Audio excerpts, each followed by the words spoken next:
Welcome to welcome to daily current affairs. आज के video का टाइटल है 17 अक्टूबर 2025। इसमें जो मेन न्यूज़ कवर किया गया है वो है 17 अक्टूबर को मनाया जाता है international day for the eradication of poverty. इसके बारे में डिटेल करेंगे। ठीक है, क्यों मनाया जाता है, 17 को ही क्यों मनाया जाता है। प्राइम मिनिस्टर मोदी एक दिन के लिए कुर्नूल आंध्र प्रदेश गए थे।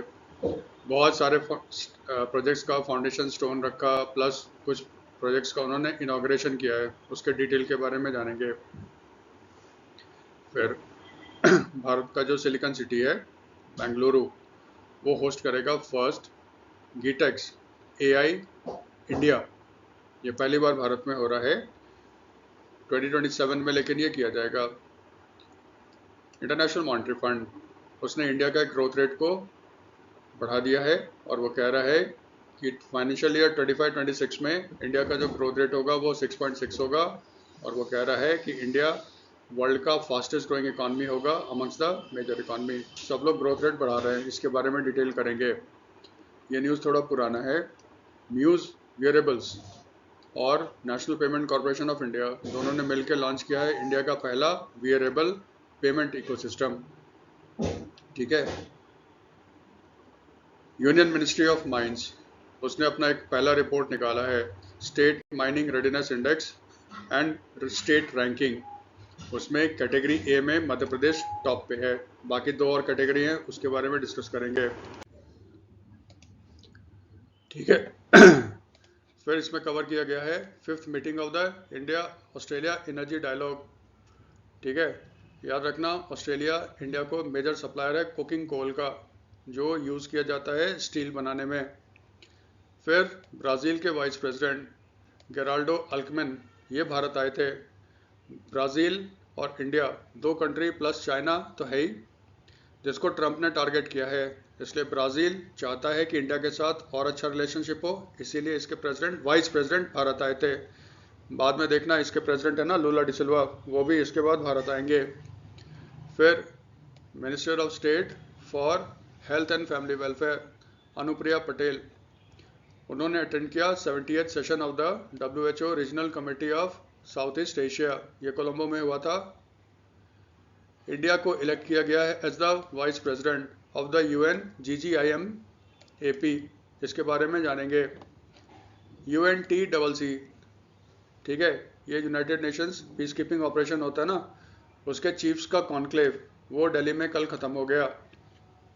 और फिर अहमदाबाद का जो बिड था 2030 कॉमनवेल्थ गेम्स के लिए, उसको स्क्रूटनी कमेटी ने अप्रूव कर दिया है। अब अहमदाबाद और नाइजीरिया की सिटी है अबूजा, दोनों के बीच में अब डिसाइड करना होगा किसको मिलेगा 2030 का कॉमनवेल्थ गेम्स। और एज यूजुअल प्रैक्टिस के कुछ MCQ क्वेश्चंस दिए गए हैं, इसको आप सॉल्व करना। ठीक है, हमेशा की तरह पहला जो न्यूज़ होगा वो इम्पोर्टेंट डेज का होगा। 17 अक्टूबर को पूरे वर्ल्ड में सेलिब्रेट किया जाता है as international day for the eradication of poverty. Poverty मतलब गरीबी हो गया।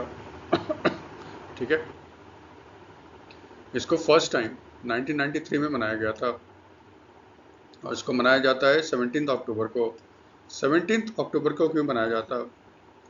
17 अक्टूबर 1987 को पेरिस, फ्रांस की राजधानी में बहुत सारे लोग इकट्ठे हुए थे। उन्होंने कहा अगर आप ह्यूमन राइट्स की बात करते हो तो पॉवर्टी भी ह्यूमन राइट्स का एक वायलेशन है, पॉवर्टी को ख़त्म करना चाहिए। इसीलिए ज़बरदस्त एक प्रदर्शन हुआ था। उसके बाद ना हर साल 17 अक्टूबर को फ्रांस में आपका प्रदर्शन होना शुरू हो गया, जिसमें कहा गया कि पॉवर्टी ह्यूमन राइट्स का वायलेशन करता है। क्योंकि याद रखना यूनाइटेड नेशंस का जो डिक्लेरेशन ऑफ ह्यूमन राइट्स है 1948, वो पेरिस में ही अडॉप्ट किया गया था फ्रांस में। तो इसको ह्यूमन राइट्स से जोड़ दिया गया, मानवाधिकार से जोड़ दिया गया। फिर यूनाइटेड नेशंस जनरल असेंबली ने 1992 में एक प्रस्ताव पारित किया और उसने डिक्लेयर कर दिया कि 17 अक्टूबर को हर साल मनाया जाएगा international day for the eradication of poverty. ठीक है, इसीलिए 17 अक्टूबर का महत्व है। आप जानते हो डेज में दो चीज़ याद करते हैं। पहला जो याद करते हैं वो किस दिन मनाया जाता है, वो तो हो गया 17 अक्टूबर। दूसरा जो होता है वो थीम क्या है। 2025 का जो थीम है, ending social and institutional mall treatment, ensuring respect and effective support for families. ये बहुत लंबा चौड़ा आपका थीम है, ठीक है। तो ये 2025 का आपका थीम है, international day for the eradication of poverty. फिर प्राइम मिनिस्टर नरेंद्र मोदी ये गए थे आपके आंध्र प्रदेश, ठीक है, 16 तारीख को। और अब देख रहे हो ये आंध्र प्रदेश के सीएम हैं चंद्रबाबू नायडू, उनके साथ ये थे। और ये देखो कहाँ गए थे, कुरनूल में गए थे। एक दिन का शॉर्ट विजिट था इनका। इन्होंने बहुत सारे प्रोजेक्ट्स का इनाग्रेशन किया और कुछ प्रोजेक्ट्स का इन्होंने फाउंडेशन स्टोन रखा है, ठीक है। दोनों को मिला के हमें पढ़ना है, क्योंकि अब ये सभी पूछने लगा कि ये प्रोजेक्ट कहाँ लॉन्च हुआ, वो प्रोजेक्ट कहाँ पे लॉन्च हुआ, इसलिए ये इंपॉर्टेंट हो जाता है। सबसे इम्पोर्टेंट चीज़ जो याद रखना है, आंध्र प्रदेश के किस एरिया में गए थे, कुरनूल में गए थे, ठीक है। और वहाँ से बहुत सारे प्रोजेक्ट्स का इन्होंने फाउंडेशन स्टोन रखा। अधिकतर तो आपका वर्चुअली किया गया था, इसको याद रखना होगा। और वकल इंडस्ट्रियल एरिया कुरनूल में बन रहा है, और कोपार्थी इंडस्ट्रियल एरिया जो बन रहा है कडप्पा आंध्र प्रदेश में। इस पर टोटल इन्वेस्टमेंट होगा 4920 करोड़ का। इन्वेस्टमेंट इंडस्ट्रियल एरिया है, इसका मतलब यहाँ पे जॉब्स का क्रिएशन होगा। फिर 6 लेन green field highway, national highway बनेगा फ्रॉम सब्बावरम टू शीलानगर। अब देखो फिर ये वर्ड आ गया ग्रीनफील्ड हाईवे। हमेशा याद रखना, जब भी इंफ्रास्ट्रक्चर प्रोजेक्ट्स होता है उसमें एक वर्ड होता है ग्रीनफील्ड। ग्रीनफील्ड का मतलब होता है वहाँ पे पहले से ये प्रोजेक्ट था नहीं, बिल्कुल स्क्रैच से इसको स्टार्ट किया गया, यानी कि वहाँ पे कोई रोड वोड नहीं है, पहले से कोई हाईवे बना हुआ नहीं है, बिल्कुल एक नई हाईवे बनेगी। अब क्योंकि ये बिल्कुल न्यू प्रोजेक्ट है, इसलिए इसको कहा जाएगा ग्रीनफील्ड प्रोजेक्ट, ठीक है। इसी में देखना इंफ्रास्ट्रक्चर में ही ना, आप बहुत जगह देखोगे लिखा रहेगा ब्राउन फील्ड। ब्राउन ब्राउन का मतलब होता है ब्राउन फील्ड का मतलब होता है वहाँ पे पहले से ही स्ट्रक्चर तैयार है, यूज़ भी हो रहा है, उसी में मॉडिफिकेशन किया जा रहा है, मॉडर्नाइजेशन किया जा रहा है, एक्सपेंशन किया जा रहा है। तो जहाँ पे पहले से ही वो प्रोजेक्ट है, काम कर रहा है, उसका एक्सपेंशन मॉडर्नाइजेशन किया जाता है, उसको कहता है ब्राउन फील्ड प्रोजेक्ट। और जहाँ पे बिल्कुल नए तरीके से बनाया जाता है उसको कहते हैं ग्रीन फील्ड प्रोजेक्ट, ठीक है, ये याद रखना। फिर उन्होंने जो कोटा वलसा विजयनगरम, यहाँ पे जो रेलवे लाइन है उसका 4th लाइन का इन्होंने फाउंडेशन स्टोन रखा और फ्लाईओवर रखा। फ्लाईओवर स्किप मार सकते हैं हम लोग। उसने कुछ प्रोजेक्ट्स का इनाग्रेशन भी किया। इनाग्रेशन किसका किया है? Srikakulam Angul natural gas pipeline of GAIL India limited. GAIL India limited ये गवर्नमेंट ऑफ इंडिया की कंपनी है, पब्लिक सेक्टर कंपनी है, और भारत में सबसे बड़ी गैस पाइपलाइन बिछाने वाली और ऑपरेट करने वाली, जिससे नेचुरल गैस सप्लाई किया जाता है इंडस्ट्री को, सीएनजी स्टेशंस को, और साथ साथ आपके घर में भी जो गैस का सप्लाई आता है वो गेल इंडिया के थ्रू किया जाता है। ये सबसे बड़ी कंपनी है भारत में, बहुत सारी कंपनियां हैं लेकिन सबसे बड़ी कंपनी यही है, गेल इंडिया। उसी का जो Srikakulam Angul natural gas pipeline था उसका इन्होंने इनाग्रेशन किया, ध्यान ये रखना। इस पाइपलाइन में से 124 किलोमीटर जो पाइपलाइन है वो आंध्रा में है, और 298 किलोमीटर जो है ना वो उड़ीसा में है। श्रीकाकुलम ये आंध्र प्रदेश में है, और अंगुल ये कहाँ पे है? उड़ीसा में है, ठीक है। फिर भारत इलेक्ट्रॉनिक्स लिमिटेड, ये एक पब्लिक सेक्टर कंपनी है, डिफेंस की कंपनी है। और भारत में डिफेंस में जो इलेक्ट्रॉनिक्स के प्रोडक्ट्स होते हैं ना, जैसे मिसाइल्स हो गया या फिर आपके टैंक्स वगैरह हो गए, एयरक्राफ्ट्स हो गए, उसमें जितने इलेक्ट्रॉनिक्स से रडार्स वगैरह हो गए, उसमें जितने सारे इलेक्ट्रॉनिक्स के प्रोडक्ट्स होते हैं वो नॉर्मली भारत इलेक्ट्रॉनिक्स लिमिटेड ही बनाता है, मैक्सिमम। अब तो प्राइवेट वाले भी आने शुरू हो गए हैं। तो भारत इलेक्ट्रॉनिक्स लिमिटेड ने अपना एक फैक्ट्री सेटअप किया है इन निमलुरु, ठीक है, in the Krishna district of Andhra Pradesh. ये जो फैक्ट्री है देखो उसका नाम क्या है? Advanced night vision products factory.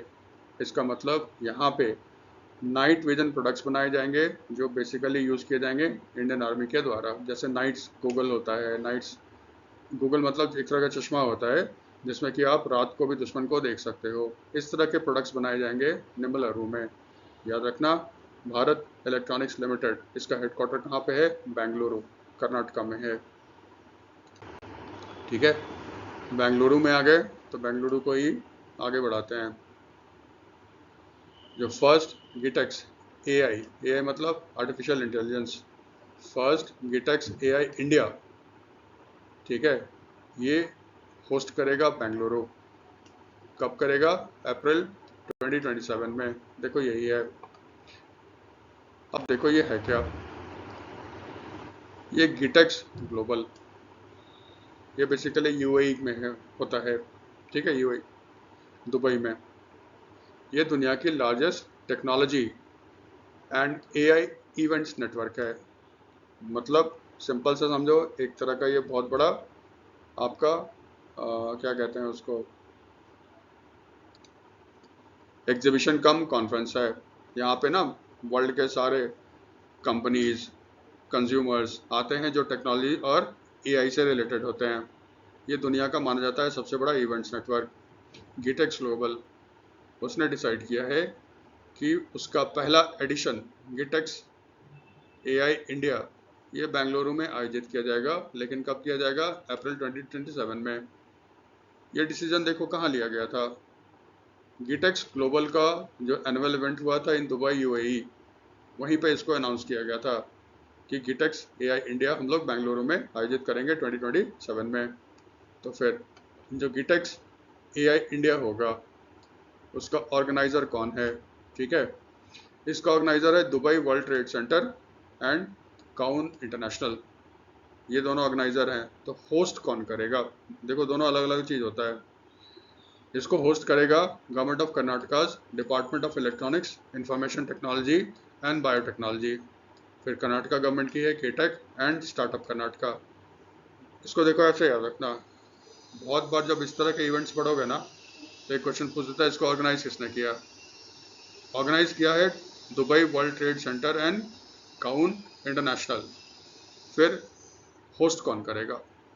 ठीक है, यानी कि जहाँ पे इवेंट होगा उसका सारा जो इंफ्रास्ट्रक्चर होगा, देखभाल होगा, वो कौन करेगा? वो गवर्नमेंट ऑफ कर्नाटका के ये सारे डिपार्टमेंट्स कर रहे हैं। दोनों को मिक्स मत करना, ऑर्गेनाइजर अलग होता है, होस्ट अलग होता है, ठीक है, ये ध्यान रखना है इसमें।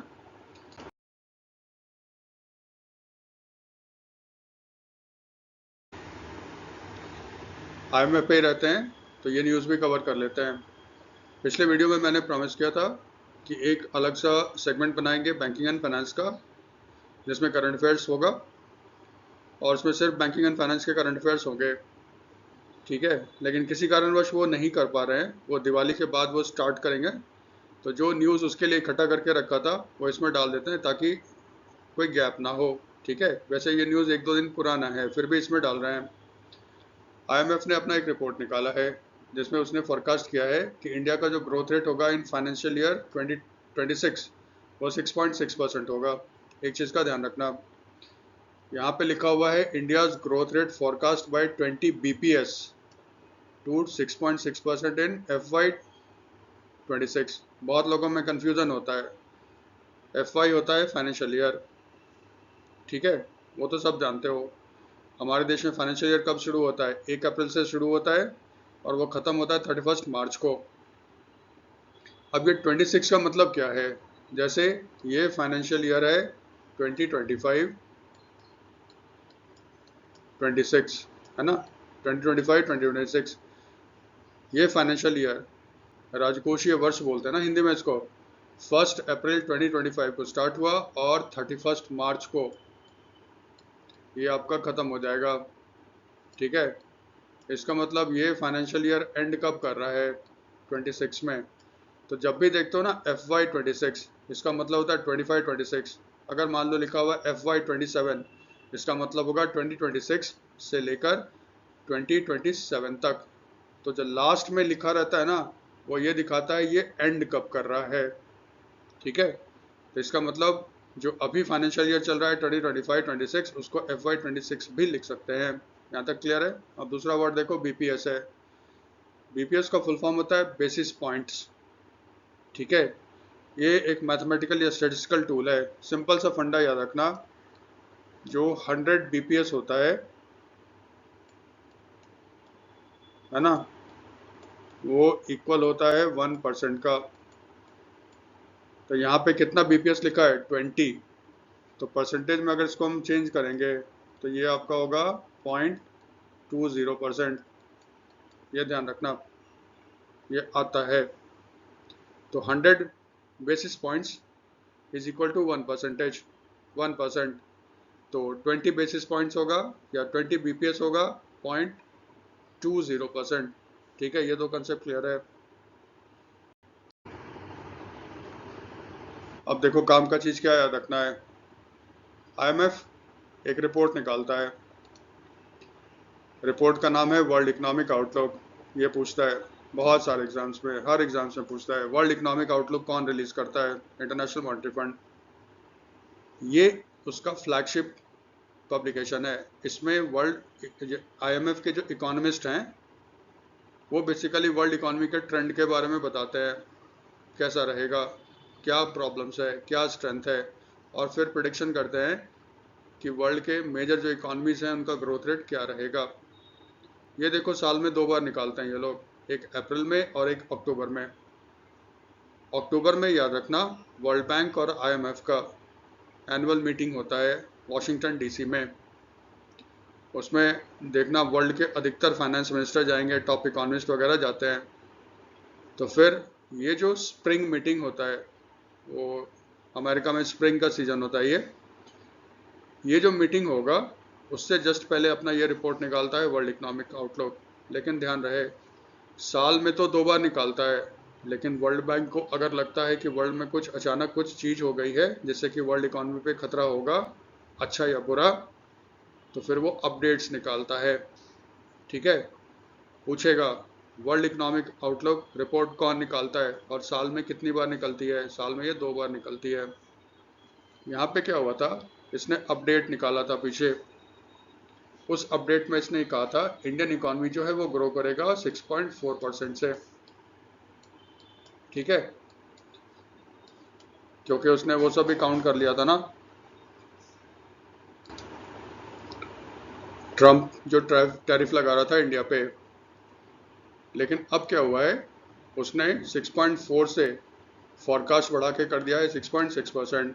ठीक है, और 26-27 में उसने 6 से बढ़ाकर कर दिया है कितना, 6.2%। ये तो ध्यान रखिएगा। फिर IMF कह रहा है जो वर्ल्ड इकोनॉमी है, वर्ल्ड, क्योंकि आप जानते हो वर्ल्ड जो होता है वो फॉलो करता है कैलेंडर ईयर, तो 2025 में वो कहता है जो वर्ल्ड इकोनॉमी है वो आपका ग्रो करेगा बाई 3.2%। ठीक है, और 2026 में वो कहता है ये ग्रो करेगा बाई 3.1%। तो वर्ल्ड इकोनॉमी की स्थिति ठीक ही है ना। लेकिन हमें हमारे लिए सबसे इम्पोर्टेंट होता है इंडिया का। IMF और वर्ल्ड बैंक दोनों कहते हैं India will remain the fastest growing economy, और IMF की जो MD है क्रिस्टलिना जॉर्जीवा, उन्होंने इंडियन इकॉनमी को बहुत प्रेज किया है। ठीक है, ये ध्यान रखिएगा। ये तो देखो डेटा का हो गया। कुछ एग्जाम्स पूछते हैं ना IMF ने जो अपना फॉरकास्ट बढ़ाया है उसका रीज़न क्या है। फर्स्ट जो रीज़न IMF ने कोट किया, जैसे पिछले वीडियो में आपने वर्ल्ड बैंक का देखा था, उसने कहा था अनएक्सपेक्टेडली इंडिया का जो ग्रोथ रेट था in the first quarter of 25-26, यानी कि अप्रैल से जून 2025 में इंडियन इकॉनमी ग्रो किया था 7.8% से। किसी को उम्मीद नहीं थी इतनी तेज स्ट्रॉन्ग इकोनॉमिक ग्रोथ होगा। इसी को देखते हुए उसने उसको रिवाइज किया है, अपवर्ड रिवीजन किया है, 6.6 कर दिया है। दूसरा, US का जो टैरिफ होगा इंडिया पे, जैसे बहुत सारे गुड्स पे डोनाल्ड ट्रंप ने 50% लगा दिया है ना, एक्सपोर्ट पे इम्पैक्ट तो पड़ेगा, लेकिन बहुत ज़्यादा इम्पैक्ट एक्सपोर्ट पे उतना निगेटिव नहीं हो रहा है। फिर उसने कहा जो GST कट किया है गवर्नमेंट ऑफ इंडिया ने और जो इकोनॉमिक रिफॉर्म्स इंडिया गवर्नमेंट ला रहा है, इससे इंडियन इकोनॉमी में रेजिलियंस और बढ़ेगा, यानी कि शॉक झेलने की क्षमता इंडियन इकोनॉमी की और बढ़ गई है, स्ट्रांग हो गई है, और इंडियन इकोनॉमी जो है वो ग्रोथ के पाथवे पे रहेगा। ठीक है, तो IMF कहता है इंडिया वर्ल्ड का फास्टेस्ट ग्रोइंग मेजर इकोनॉमी है। ठीक है, इसके साथ साथ देख लो, ये सब भी याद करना ज़रूरी होता है। जब इकोनॉमिक सर्वे आपका आया था, बजट के जस्ट पहले आता है ना इकोनॉमिक सर्वे, क्योंकि इकोनॉमिक सर्वे तो उस फाइनेंशियल ईयर का होता है, इसलिए 24-25 लिखा हुआ है। इकोनॉमिक सर्वे ने प्रोजेक्ट किया था कि 2025-26 में इंडियन इकॉनमी का जो ग्रोथ रेट होगा वो 6.3 से 6.8% होगा। वर्ल्ड बैंक का जो लेटेस्ट रिपोर्ट आया था, लेटेस्ट रिपोर्ट के हिसाब से इंडियन इकॉनमी ग्रो करेगा 6.5% से 25-26 में। आरबीआई का जो मॉनेटरी पॉलिसी आया था, उसने कहा कि इंडियन इकॉनमी ग्रो करेगा by 6.8%। Asian development bank ADB, ठीक है, एशियन डेवलपमेंट बैंक कहता है कि इंडियन इकॉनमी ग्रो करेगा बाय 6.5%, और OECD, organization of economic cooperation and development, ठीक है, ओईसीडी कहता है इंडिया ग्रोथ रेट रहेगा कितना, 6.7%। आगे वाले वीडियो में और इसका डिटेल में कर देंगे, तो ये सब भी थोड़ा थोड़ा याद रखना चाहिए। और पूछता है आईएमएफ के द्वारा कौन कौन से रिपोर्ट इशू किए जाते हैं। जो मेन आईएमएफ रिपोर्ट इशू करता है, एक तो हो गया world economic outlook, global financial stability report और फिस्कल मॉनिटर रिपोर्ट। तीन बेसिकली याद रखना है, world economic outlook, global financial stability और तीसरा है फिस्कल मॉनिटर। ठीक है, फिस्कल मॉनिटर, ये तीन मेन रिपोर्ट है जो आईएमएफ आपका इशू करता है, इसको याद रखना होगा। थोड़ा सा स्टैटिक पोर्शन कर लें इंटरनेशनल मॉनेटरी फंड के बारे में। ठीक है, जो इंटरनेशनल मॉनेटरी फंड है इसको इस्टेब्लिश किया गया था 1944 में, along with international bank for reconstruction and development IBRD, जो बाद में वर्ल्ड बैंक का एक पार्ट बन गया। ठीक है, आप जानते हो 1944 में ब्रेटन वुड्स है यूएस में, न्यू हैम्पशायर एक जगह है यूएस में, वहाँ पे स्पेसिफिक प्लेस का नाम है ब्रेटन वुड्स। वहाँ पे यूनाइटेड नेशंस ने एक कॉन्फ्रेंस आयोजित किया था कि वर्ल्ड वॉर ख़त्म हो गया, पूरा वर्ल्ड बर्बाद हो गया, अब वर्ल्ड का विकास कैसे किया जाए। उन्होंने डिसाइड किया दो संस्था बनाएंगे, एक IMF होगा और एक होगा international bank for reconstruction and development, जो बाद में वर्ल्ड बैंक ग्रुप का एक पार्ट बन गया। दोनों को अलग अलग काम दिया गया। वर्ल्ड बैंक को कहा गया आप डेवलपमेंट के लिए लोन दो, IMF को कहा गया आप मॉनिटर करो करेंसी एक्सचेंज को। ठीक है, वर्ल्ड में जो एक्सचेंज रेट मैकेनिज्म है उसको आप मॉनिटर करो। बाद में इसके रोल में चेंज हो गया। हमें जो याद रखना है वो ये याद रखना है, जो IMF है वो LOLR है। LOLR होता है lender of last resort, lender of last resort. इसका मतलब देखो क्या हो गया, IMF में 191 मेंबर कंट्री हैं और लेटेस्ट किसने ज्वाइन किया था, लिechtenstein ने, वर्ल्ड का one of the richest country. ठीक है, तो 191 कंट्रीज़ हैं IMF के। जब इन कंट्रीज़ को फाइनेंशियल क्राइसिस होगा, इनको वर्ल्ड में कोई पैसे देने के लिए तैयार नहीं होगा, तो फिर इनको पैसे कौन देगा, IMF देगा, लेंडर ऑफ लास्ट रिसोर्ट। जैसे देख लो अभी पाकिस्तान की हालत बहुत ही ख़राब है, कोई पाकिस्तान को पैसे देने के लिए तैयार नहीं है। सब कहते हैं पहले IMF से ले लो, अगर IMF से पैसे ले लोगे तो फिर हम आपको पैसे देने के लिए तैयार हैं। इसलिए भी कहते हैं ना क्योंकि IMF बहुत सारी शर्त लगाता है ताकि पैसे, जो इकॉनमी अच्छी हो जाए और उसके पैसे भी वापस हो जाएं।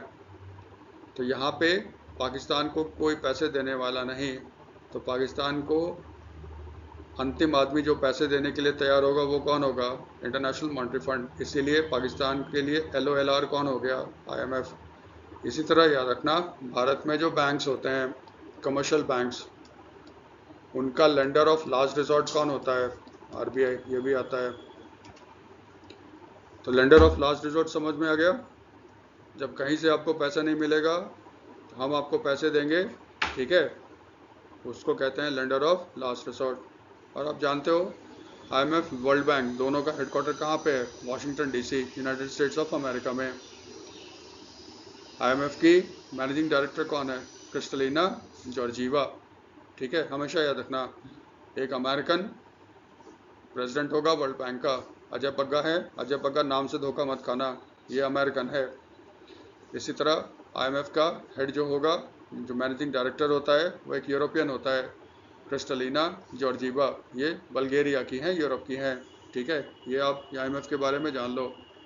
एक चीज़ और जान लो, SDR। SDR होता है special drawing rights. Special drawing,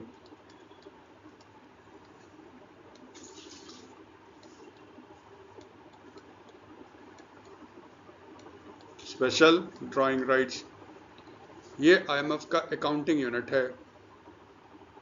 ठीक है, बहुत लोग कहते हैं करेंसी है, लेकिन बेस्ट वर्ड होगा ये IMF की अकाउंटिंग यूनिट है। ठीक है, SDR को ही कहा जाता है पेपर गोल्ड।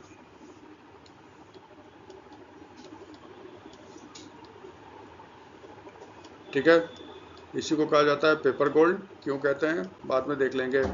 ठीक है, तो IMF की जो अकाउंटिंग यूनिट्स है वो स्पेशल ड्राइंग राइट्स SDR है, इसको पेपर गोल्ड भी बोलते हैं। ठीक है, ये याद रखना IMF में।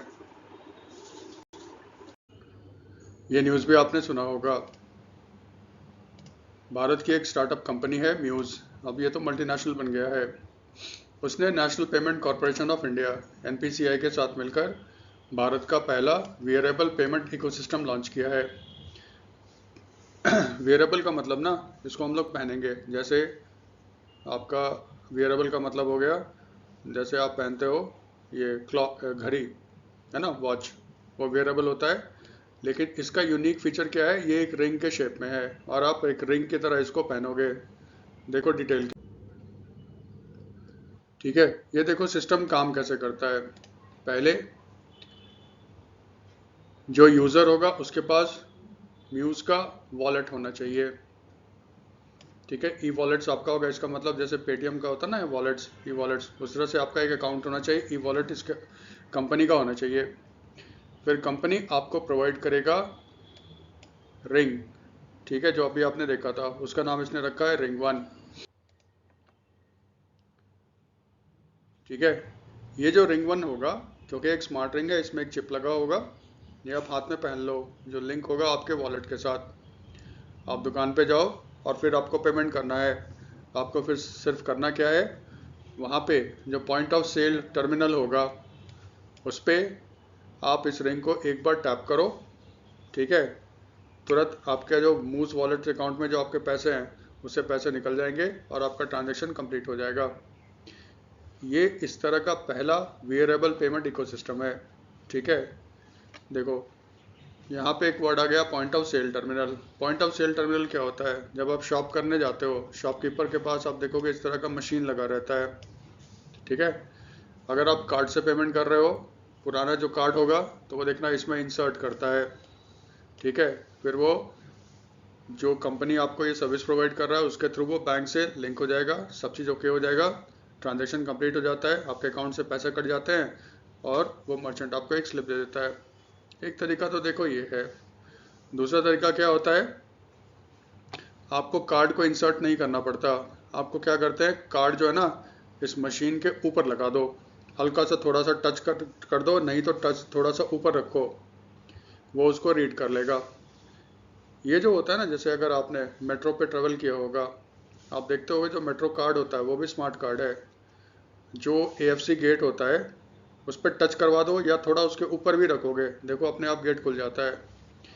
वो टेक्नोलॉजी जो यूज़ करता है उस टेक्नोलॉजी को कहते हैं NFC, फुल फॉर्म पूछता है नियर फील्ड कम्युनिकेशन।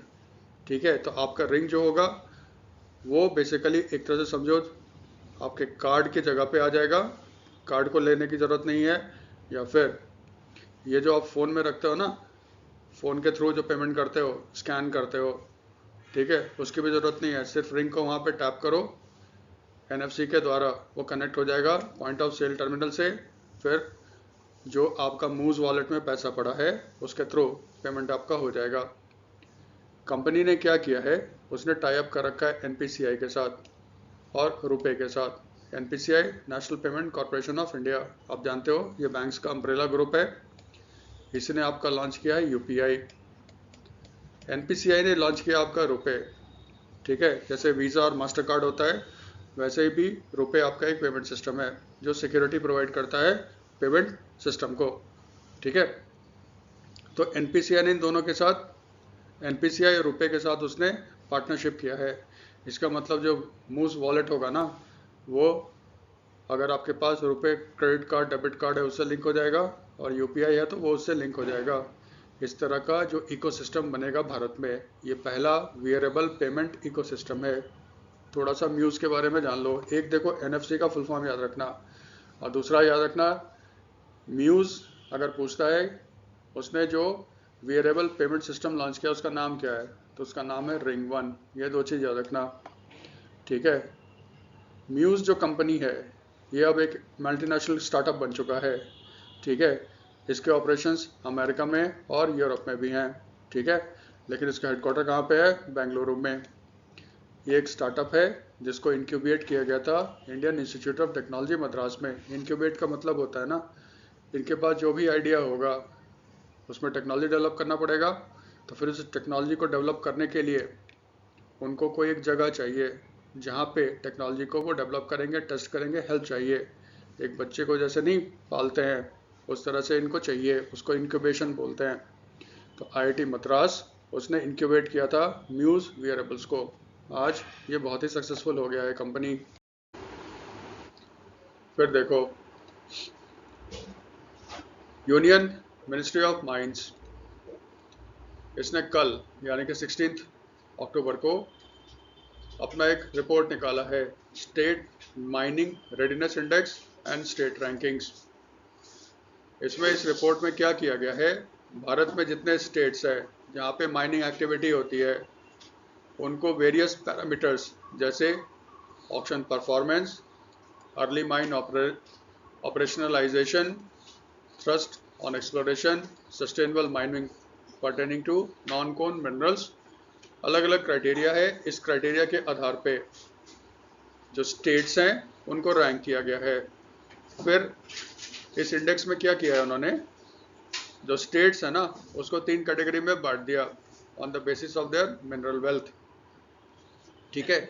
तो जो सबसे ज़्यादा मिनरल वेल्थ वाले स्टेट है उसको कैटेगरी ए में डाल दिया, उसके बाद बी में, और सबसे कम जो है उसको सी में डाल दिया। तो कैटेगरी ए स्टेट्स में फर्स्ट रैंक किसको मिला है? मध्य प्रदेश को, कैटेगरी ए में। उसके बाद कौन है? Rajasthan and Gujarat. Category B में फर्स्ट स्टेट जो है वो गोवा है। उसके बाद है उत्तर प्रदेश एंड असम। और जो कैटेगरी सी है इसमें फर्स्ट पोजीशन जो है ना वो पंजाब को दिया गया है। उसके बाद है आपका उत्तराखंड एंड त्रिपुरा। ये फैक्ट्स इसमें याद रखने हैं हमें। हम लोग मिनरल्स और माइंस की बात कर रहे हैं, उसी से रिलेटेड आपका ये न्यूज़ है। इंडिया ऑस्ट्रेलिया एनर्जी डायलॉग, इसका जो 5th एडिशन था, जो 5th मीटिंग थी, वो आपके न्यू दिल्ली में हुई थी। इंडिया की तरफ से ये थे और ये तो ऑस्ट्रेलियन है, ठीक है। भारत में जो एनर्जी मिनिस्टर हैं वो मनोहर लाल खट्टर हैं। ये पहले हरियाणा के सीएम होते थे, लेकिन जब से ये यूनियन मिनिस्टर बने हैं इन्होंने अपना नाम सिर्फ मनोहर लाल रख लिया है, खट्टर शब्द हटा दिया है। चलो उससे हमें क्या मतलब है, ठीक है। काम का चीज़ क्या याद रखना है, इंडिया ऑस्ट्रेलिया एनर्जी डायलॉग, इसका जो 5th मीटिंग था ये न्यू दिल्ली में हुआ था। डेट से हमें कोई मतलब नहीं है। फिर मीटिंग को को चेयर किसने किया? इंडिया को रिप्रेजेंट किया मनोहर लाल ने। ये कौन है? Union minister for power and housing and urban affairs, ठीक है। ऑस्ट्रेलिया से कौन आए थे? Chris Bowen. क्रिस बोवेन जो है ना वो ऑस्ट्रेलिया के minister for climate change and energy हैं। इसमें देखो काम का चीज़ क्या है, भारत में जो स्टील बनाया जाता है अच्छे क्वालिटी का स्टील्स, उसमें ब्लास्ट फर्नेस के लिए आपको कोल का इस्तेमाल किया जाता है। उस तरह के स्पेशलाइज्ड कोल को कहते हैं कुकिंग कोल, या फिर थोड़ा और रिफाइंड भाषा में मेटलर्जिकल कोक। भारत में देखो मेटलर्जिकल कोल या कुकिंग कोल नहीं मिलता, ये हम बाहर से मंगाते हैं। और लगभग हमारे 90% जो कुकिंग कोल का जो रिक्वायरमेंट है वो इंपोर्ट से पूरा होता है। जितना हम लोग इंपोर्ट करते हैं उसमें से लगभग 50% जो है वो ऑस्ट्रेलिया से आता है। इसका मतलब ऑस्ट्रेलिया हमारे लिए एक बहुत इम्पोर्टेंट सप्लायर है कुकिंग कोल का। जिस पे हमारा स्टील इंडस्ट्री डेवलप कर डिपेंडेंट है। इस चीज़ को याद रखना है हमें।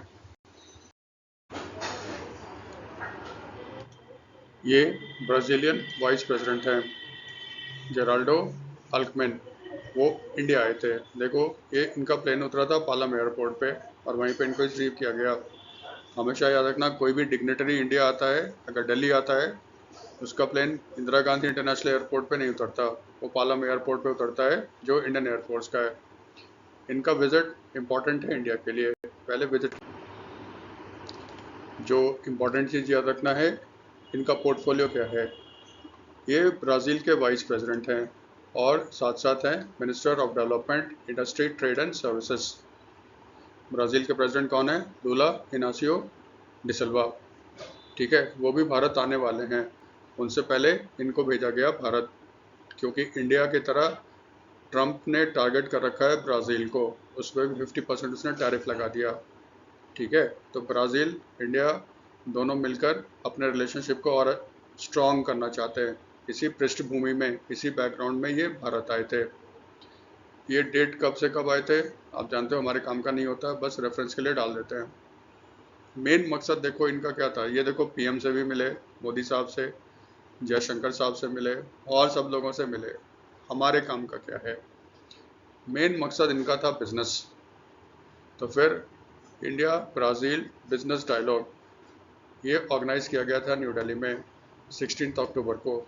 ठीक है, तो जब इस तरह का चीज़ होता है तो कैसे पढ़ते हैं?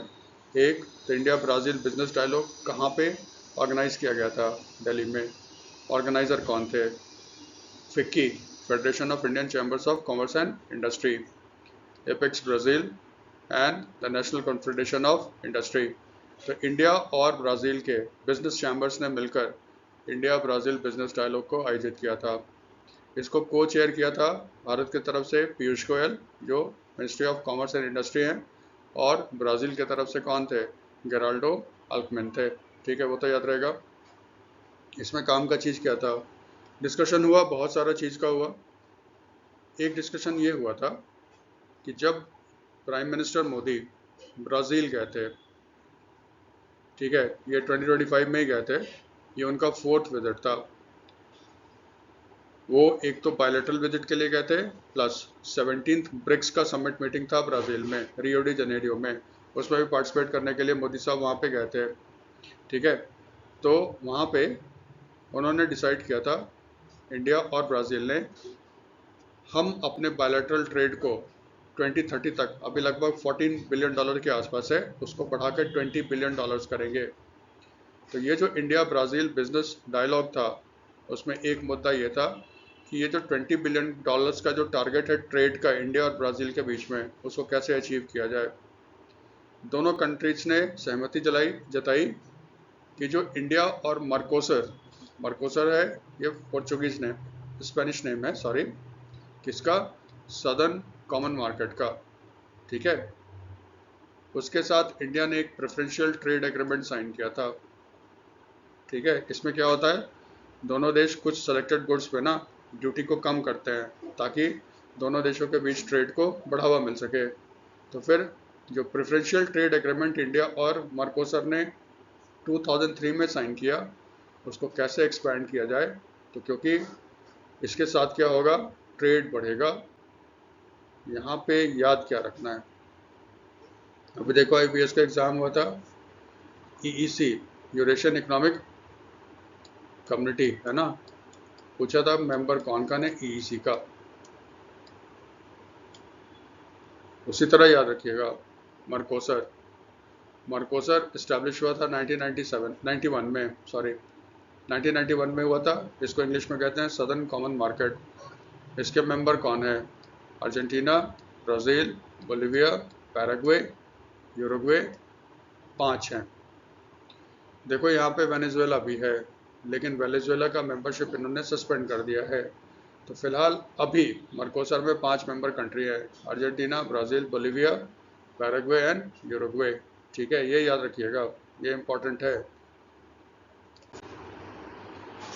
थोड़ा सा स्टैटिक पोर्शन कर लें, ब्राज़ील के बारे में जान लें। ब्राज़ील जो है ये साउथ अमेरिका में है।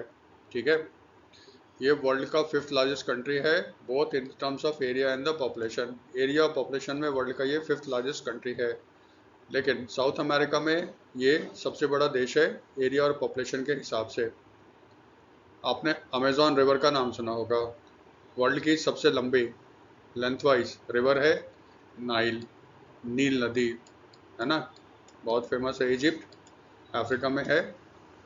नाइल के बाद दूसरी सबसे लंबी जो नदी है वर्ल्ड की वो अमेजॉन रिवर है। लेकिन पानी की बात करें, वॉल्यूम की बात करें, नाइल से ज़्यादा पानी आपका अमेजॉन रिवर बेसिन में है। ठीक है, ब्राज़ील का अधिकतर पार्ट जो है ना अमेजॉन रिवर बेसिन से घिरा हुआ है। ठीक है, यानी कि अमेजन रिवर बेसिन का मैक्सिमम पार्ट जो है आपको ब्राज़ील में दिखेगा। ब्राज़ील फेमस है अपने सांबा कार्निवल के लिए, और ये फेमस है अपने ग्रासलैंड्स के लिए। ग्रासलैंड्स क्या होता है? वो एरिया जहाँ पे सिर्फ घास, लंबे लंबे घास होते हैं और कहीं कहीं पे आपको पेड़ दिखाई देगा। उस तरह के जो होते हैं ना एरिया, उसको ग्रासलैंड्स बोलते हैं। अर्जेंटीना में जो ग्रासलैंड्स पाए जाते हैं उसको कैंपॉस बोलते हैं। सॉरी, ब्राज़ील में जो ग्रासलैंड्स पाए जाते हैं उसको कैंपॉस बोलते हैं, और अर्जेंटीना में जो ग्रासलैंड्स पाए जाते हैं उसको पैम्पास बोलते हैं। ठीक है, ये थोड़ा सा याद रखना ये दूसरे एग्जाम के लिए है। तो ब्राज़ील में जो ग्रासलैंड्स पाए जाते हैं उसको कैंपॉस बोलते हैं, और अर्जेंटीना में जो पाए जाते हैं उसको पैम्पास बोलते हैं। अर्जेंटीना इसका नेबरिंग कंट्री है ना। ब्राज़ील की जो कैपिटल है ब्राज़ीलिया, इसकी करेंसी क्या है? रियल। ब्राज़ील पुर्तगाल का एक उपनिवेश देश था, ये उसकी कॉलोनी थी। बाद में ब्राज़ील उससे इंडिपेंडेंट हो गया। इसीलिए देखिएगा यहाँ की जो नेशनल लैंग्वेज है वो पोर्चुगीज़ है। और इसके प्रेसिडेंट कौन है? लुइस इनासियो लूला डी सिल्वा। ये भी अभी इंडिया आने वाले हैं। ठीक है, तो इसको थोड़ा याद रखिएगा। अनुप्रिया पटेल, इन्होंने अटेंड किया था 70th session of the WHO regional committee of the south east Asia. ठीक है, देखो इसमें है क्या। पहला चीज़ जो याद रखना है, ये जो WHO regional committee of south east Asia है, ये ऑर्गेनाइज किया गया था इन कोलंबो, श्रीलंका। ठीक है, फ्रॉम 13 to 15 अक्टूबर 2025। इंडिया को रिप्रेजेंट किसने किया? अनुप्रिया पटेल। वो कौन है? ये मिनिस्टर ऑफ स्टेट है for health and family welfare. ये जो मीटिंग था इसका थीम क्या था? Healthy ageing through strengthen primary health care, ये थीम था। बस इतना याद रखना, इससे ज़्यादा नहीं। स्टैटिक थोड़ा सा। WHO यूनाइटेड नेशंस की एक एजेंसी है, और इसकी स्थापना हुई थी 7 अप्रैल 1948 को। इसीलिए देखना 7 अप्रैल को वर्ल्ड हेल्थ डे मनाया जाता है। ठीक है, तो हर साल 7 अप्रैल को वर्ल्ड हेल्थ डे मनाया जाता है। WHO का हेडक्वार्टर कहाँ पे है? Geneva, Switzerland. इसमें टोटल मेंबर कंट्री कितने हैं? 194। और इसका डायरेक्टर जनरल कौन है? इथियोपिया के डॉक्टर टेड्रोस एडनॉम गेब्रेयेसस, ये WHO के हेड हैं। इंडिया को इलेक्ट किया गया है as one of the 3 vice president of the United Nations. GGIM AP, Asia Pacific है ये, और GGIM होता है ग्लोबल जियोस्पेशियल इंफॉर्मेशन मैनेजमेंट। ठीक है, ये देखो यहाँ पे है। इंडिया की तरफ से भारत को कौन रिप्रेजेंट करेगा? इस पोस्ट पे कौन बैठेंगे? ये हितेश मकवाना साहब, ये सर्वेयर जनरल ऑफ इंडिया है, ये रिप्रेजेंट करेंगे इंडिया को। ठीक है, थोड़ा सा देख ले इस न्यूज़ में। देखो काम का चीज़ क्या है। पहला, UNGGIM AP, उसका full form United Nations global geospatial information management for Asia and the Pacific. Last वाला जो AP है एशिया एंड द पैसिफिक है। ठीक है, इसका मतलब ये फोकस करता है किस पे? एशिया पैसिफिक रीजन पे करता है। इसमें देखो हुआ क्या था। न्यूज़ थोड़ा पुराना है लेकिन पब्लिश कल किया गया है। ये जो UNGGIM AP, इसका 14th प्लेनरी सेशन जो हुआ था वो हुआ था गयोंगसी, Republic of Korea. South Korea का ऑफिशियल नाम रिपब्लिक ऑफ कोरिया है। ठीक है, तो इसको अधिकतर जगह आप रिपब्लिक ऑफ कोरिया देखोगे, या फिर बहुत जगह आप साउथ कोरिया देखोगे। वहाँ पे इसका 14th प्लेनरी सेशन हुआ है। प्लेनरी सेशन का मतलब होता है जितने सारे मेंबर्स हैं ना, वो इसको इकट्ठे यहाँ पे मिलते हैं, साल में एक बार करते हैं, और फिर यहाँ पे इम्पोर्टेंट जो पोस्ट होते हैं, एग्जीक्यूटिव बॉडीज होता है, उसके नए मेंबर्स को इलेक्ट वगैरह ये करते हैं। ये मीटिंग हुई थी साउथ कोरिया में, वहाँ पे उन्होंने इलेक्ट किया अपने एग्जीक्यूटिव बॉडीज को। प्रेसिडेंट इंडोनेशिया का एक बंदा चुना गया है, ठीक है, लेकिन जो वाइस प्रेसिडेंट का जो पोस्ट है, जिसको को चेयर भी बोलते हैं, वो 3 है, इंडिया है, जापान है और सिंगापुर है। तो भारत को कौन रिप्रेजेंट करेगा? भारत को रिप्रेजेंट करेगा हितेश कुमार मकवाना। ये सीनियर आईएएस ऑफिसर हैं और अभी सर्वेयर जनरल ऑफ इंडिया है, ठीक है। ये देखो, यही न्यूज़ था। तो इंडिया को चेयर करेगा किसको? Regional committee of the UN GEIM AP। Full form याद रखना, हितेश मकवाना याद रखना। और मीटिंग कहाँ हुई थी? गयोंग सी, रिपब्लिक ऑफ कोरिया या साउथ कोरिया में। थोड़ा सा स्टैटिक पोर्शन है, UN GGIM AP के बारे में जान लें। United Nations committee of experts on global geospatial information management. ये देखो UN की बॉडी है, इसके 5 रीजनल कमिटीज़ हैं, उसमें से एक रीजनल कमिटी है एशिया पैसिफिक को, जो फोकस करता है। इसके मेंबर्स कितने हैं? 56। तो 56 countries and economies in the Asia Pacific region. उसके जो नेशनल जियो स्पेशल इंफॉर्मेशन अथॉरिटीज़ हैं, जैसे भारत में कौन है? सर्वेयर जनरल ऑफ इंडिया, ये इसके मेंबर हैं। UN GGIM AP, इसको इस्टेब्लिश कब किया गया था? 1995 में। और इसका हेडक्वार्टर कहाँ है? Bangkok, Thailand. इतना काफ़ी है। नेक्स्ट जो न्यूज़ है, UNTCC चीफ्स कॉन्क्लेव 2025, ये आपका न्यू दिल्ली में ख़त्म हो गया है, ठीक है। ये देखो है क्या? UNTCC, पहले उसका फुल फॉर्म। UN का मतलब होता है United Nations troop contributing nations, ठीक है। ये देखो, इस तरह UNTCC का तो फुल फॉर्म नहीं बन रहा है, लेकिन यही फुल फॉर्म है इसका। ये कॉन्फ्रेंस हुआ था न्यू दिल्ली में 14 से 16 अक्टूबर को, यानी कि ये कल आपका ख़त्म हो गया है। तो इस तरह की चीज़ में याद क्या रखते हैं? इसका होस्ट कौन था? इसका होस्ट इंडियन आर्मी है। इसमें UNTCC के लगभग 32 Nations, senior United Nations officials, policy maker वगैरह इसमें पार्टिसिपेट किया था, ठीक है। देखो, यूनाइटेड नेशंस जो बना था, वो बना था वर्ल्ड में शांति बनाए रखने के लिए, लेकिन फिर भी कुछ कुछ जगह कॉन्फ्लिक्ट्स हो जाते हैं।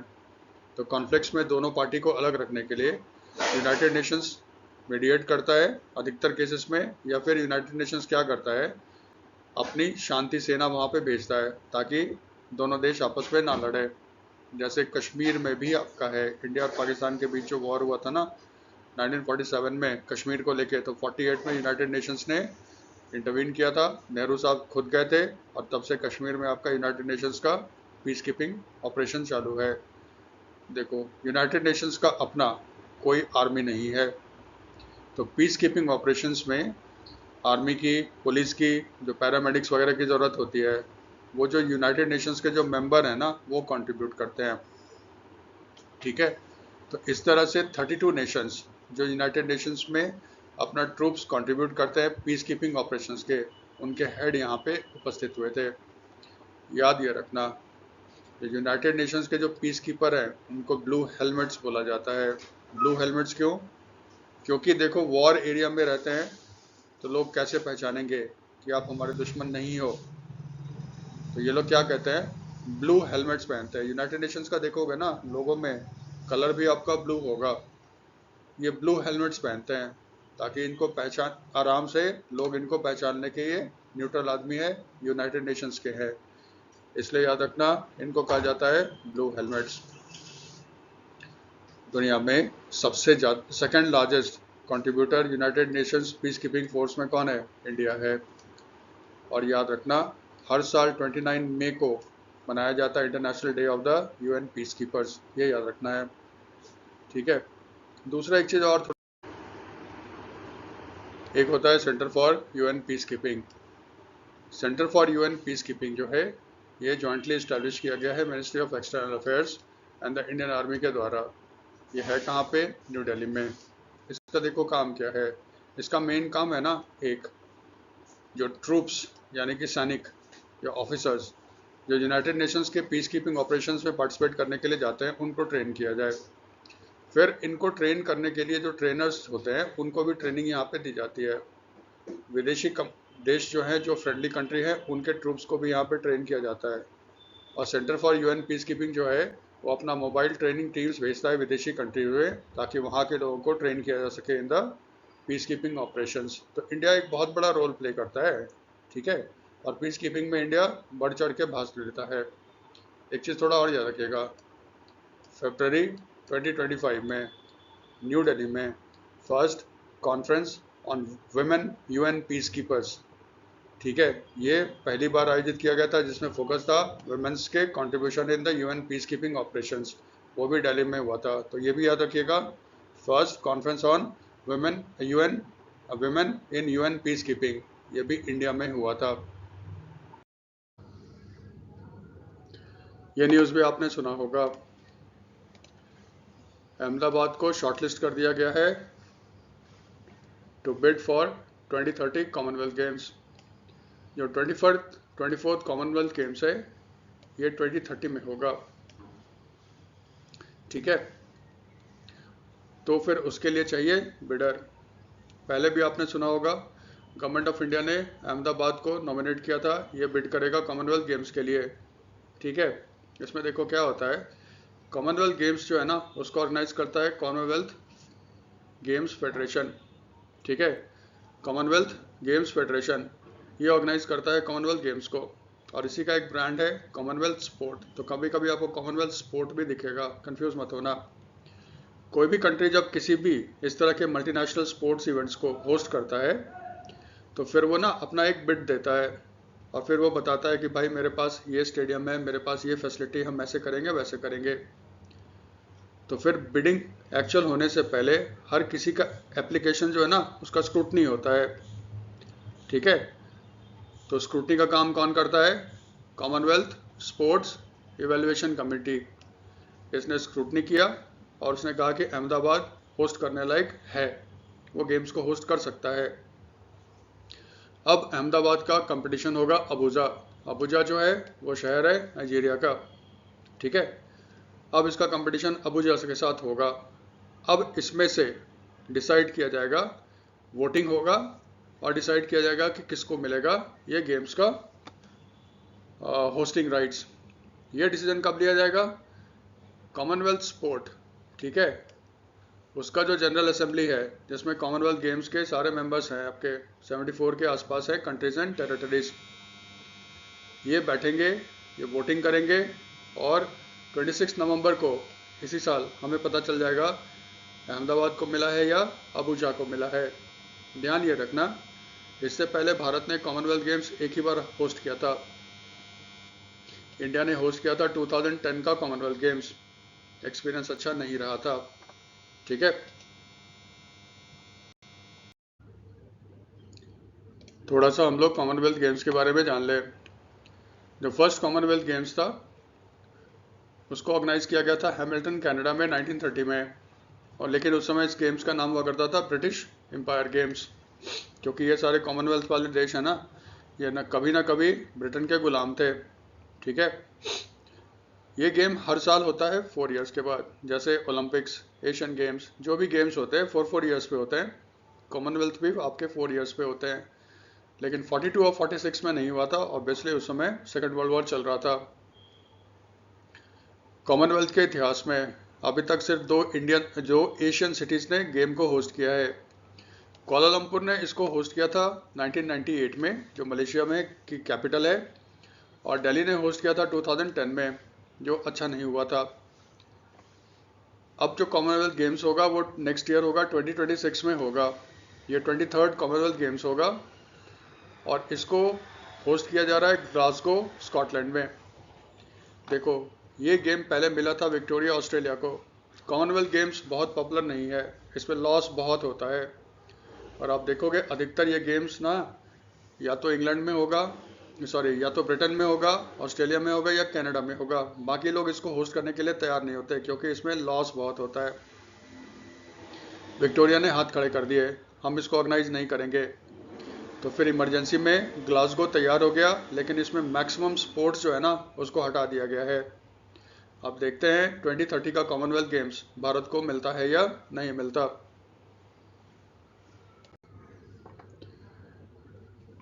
आज का जो वीडियो है आज आपको बहुत लेट मिल रहा है। इस पे बना हुआ है एमसीक्यू, ठीक है।